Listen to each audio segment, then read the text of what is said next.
Godzilla vs. the Sea Monster marks something of a change in the series. The prior 5 of the last 6 Godzilla movies were directed by Ishiro Honda, had effects directed by Eiji Tsuburaya, and had their scores composed by Akira Ifukube. And while the one outlier, Godzilla Raids Again, was directed by Motoyoshi Oda and composed by Masaru Sato, it definitely felt like it was more in line with the style done by the original team.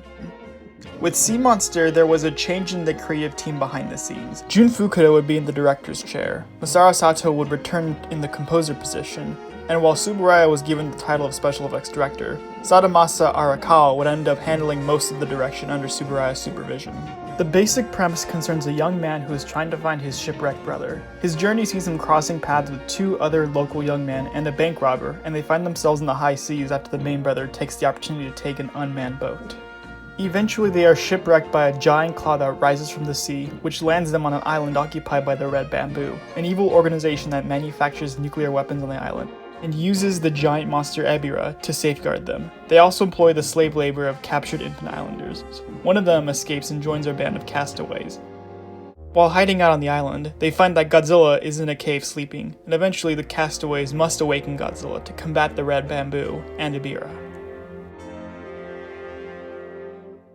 I'm sure many are aware that this movie was originally going to be a King Kong film, with the same crew and basically the same premise. Unfortunately, Rankin Bass, the current right holders for Kong, weren't happy with the story and eventually had Toho make a Kong film that was more in line with the cartoon they produced. I honestly kind of find it funny that Toho's planned film for Kong would have been more in line with a traditional King Kong movie than what their eventual film, desired by Rankin Bass, would eventually be. It has the classic hallmarks of Kong, with an island setting, a battle with an avian creature, a fight with planes, and a prominent scene where Kong interacts with a human woman. If you're wondering what was changed when it became the Godzilla film we have today, the answer is not much. They pretty much just swapped out Kong for Godzilla and called it a day.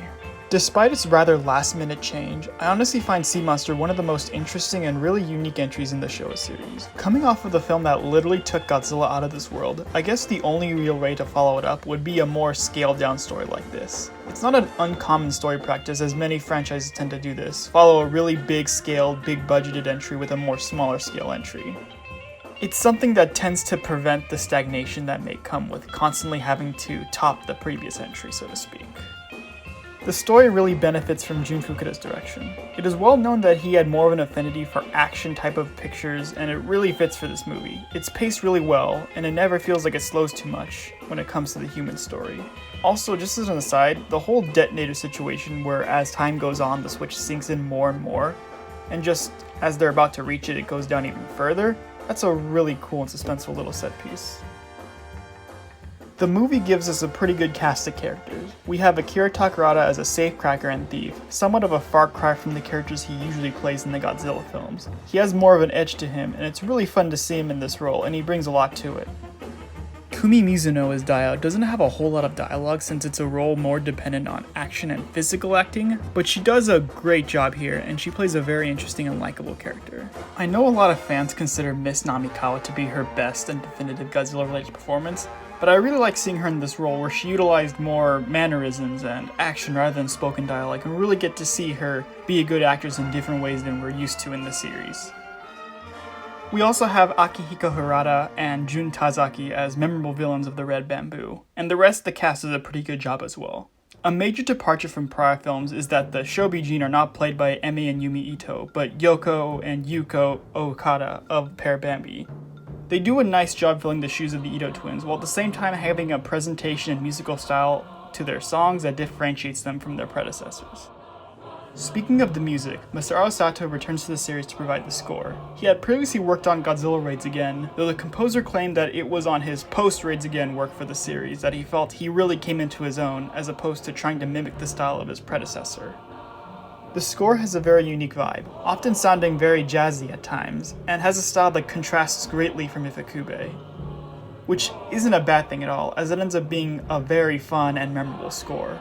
One particular piece I like is where Godzilla fights the jets, which has what I can describe only as the feel of a beach party.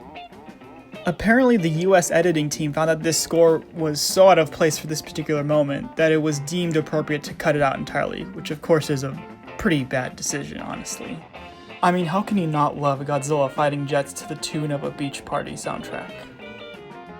As I stated before, the effects, though supervised under Tsuburaya, were largely handled by Sadamasa Arakawa. Though he would lament at the fact that the budget for the film was lessened from the prior films and it was hard to bargain for more money from the studio, I think for the most part it looks quite good. Taking place on an island, it doesn't need to spend much on building destruction, and the jungle sets really do look quite good. I'd honestly say the only drawbacks are the conditions for the Godzilla suit and the Mothra prop. It's very clear that the Godzilla suit had been a victim of water damage, and the Mothra prop definitely shows its age, but I wouldn't call them too much of a drawback for the visuals. All that being said, I find Godzilla vs. Sea Monster, Ebirah Horror of the Deep, Godzilla, Mothra, Ebirah, whatever you prefer to call it, I find it to be a pretty good entry in the franchise that is often overlooked. My only complaints I haven't mentioned are that some of the cast can be less interesting in comparison to the more veteran actors, and that there are some limitations about the swap from it being a Kong to a Godzilla movie. Not that I think battles matter a ton, but Ebirah definitely would have been a more imposing villain to a creature like Kong who can't breathe underwater than for an aquatic monster like Godzilla. Still a pretty good movie nonetheless though. 1967 brings us Son of Godzilla, the second film in this sort of duo of island-set Godzilla movies, with most of the behind-the-scenes crew returning, including director Jun Fukuda, Masaru Sato as composer, and Sadamasa Arakawa to handle the visual effects. The story concerns a group of UN scientists who are on Sogel Island to conduct some experiments regarding weather control. They are soon joined by Maki Goro, an intrepid reporter who literally falls from the sky and won't take no as an answer to his spirited desire to find a story.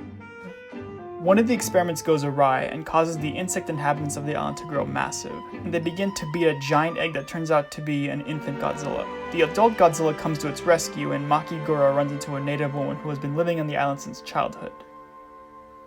The rest of the story is a mix of Godzilla and his son Minya interacting, and the human cast trying to find a way to survive the ordeal, which is complicated when a giant spider named Kumunga is awakened from its slumber. Son of Godzilla comes across as a generally lighthearted film, and that isn't a criticism at all. It does a really good job of mixing in a lot of humor into a Godzilla story, while at the same time making sure none of its more powerful or tense moments lose any impact. Once again, we have a rather small cast due to its setting, but I think that works in its favor, as it really lets some of the supporting characters have their time to shine. Jun Fukuda is as talented as ever, giving the story a good pace and overall directs it very well. I feel though that between his two island-centered films, this is the stronger of them, mostly due to its cast and story. The scenes with Godzilla and his son play off as a sort of family drama comedy, which really shows the kind of emotions and storytelling Toho was able to pull off with creatures who can't convey feelings via dialogue. It's really up to the crew and suit actors to convey these to the audience, and I feel they do a great job at this. For the cast, Akira Kubo plays Maki Goro. Kubo is probably my favorite of all the Golden Age Toho stars. In the Godzilla films especially, he gets to play a wide range of characters that really show off how great his talent is, and here is probably my favorite of those roles. His performance is fun, entertaining, and really does a good job of giving the film a sense of levity, contrasting against the more no-nonsense characters like the scientist played by Tadao Takashima. Beverly Maeda plays the island girl Seiko Matsumiya, or Reiko in the dub. Like Dio in the prior film, she helps those on the island, and comes across as a very strong, resourceful, and capable character, though she does have the benefit of having more dialogue than her predecessor. You also get to see a lot of familiar Toho faces like Akihiko Harada, Yoshio Tsuchiya, and Kenji Sahara among the cast. Special effects wise, I really think Sadamasa Arakawa really comes into his own on this film. He really gets to show his talent by way of the inhabitants of Sogel Island. The Kamacuras and Kumunga, while mostly just giant variations of real-life creatures, are brought to life wonderfully via wirework. I would even say it outshines some of the wirework done for other famous Toho creations like Ghidorah from the same decade. They really move in a consistently good way that comes across as suitable. While there are a few odd shots of blue screen here and there, I would say it's a mostly consistent looking film. Yeah, that Godzilla suit is pretty weird looking, but it fits the tone of the story. Masaru Sato once again brings a unique and great score to the table, and this is among my very favorites of his. There's a mixture of fun and adventurous themes with sweet and sometimes sad ones. I think the music really has a big role in how the more personal and less action-oriented scenes are pulled off, and to me they're handled perfectly. As I mentioned before, Godzilla and his son can only speak through roars and gestures, so a lot of the weight of how these scenes are pulled off is put on the crew, especially the composer. Sato does a great job of matching music to these scenes and having them hit their mark, especially that ending. It's just so good. Overall, Son of Godzilla is honestly one of my favorites of the entire franchise, maybe even a top 10 for me.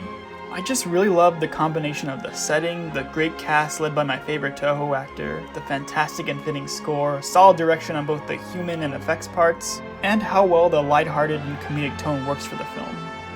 I find that the biggest point of contention regarding this film for many fans I've met is the Son of Godzilla himself, Minya.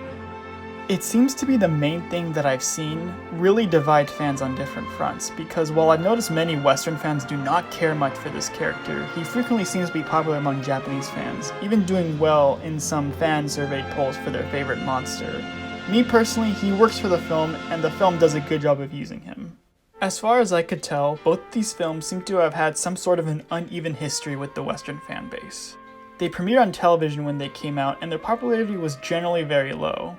I've noticed many highlighting Sea Monster as a slower Godzilla film with the Kong-related plot leftovers, making for a really out-of-place entry in the series. While Son of Godzilla generally has a lot of criticism focused on Minya, and for many, that kills it for them. However, I have been noticing that these films have gone through stages of reassessment and often reappraisal from the fanbase, and they seem to be growing in appreciation. It's likely by no means the majority, as I see many still think of Sea Monster as a rather slow film. I notice even fans of Sea Monster seem to berate the more lighter toned style of Son of Godzilla. Sea Monster was never a film I grew up with, and I never got to see it until the Sony release. While for many years I thought of it as a rather odd but alright film, I've grown to appreciate it more. Son of Godzilla was a film I only saw once as a kid, and I've watched it more as I got the Sony DVD. I loved it then, and honestly, I've only grown to love it more as time goes on. If you have mixed or negative opinions on these two films, I recommend revisiting them. Your opinion might not change, but who knows, you just might appreciate them a little bit more.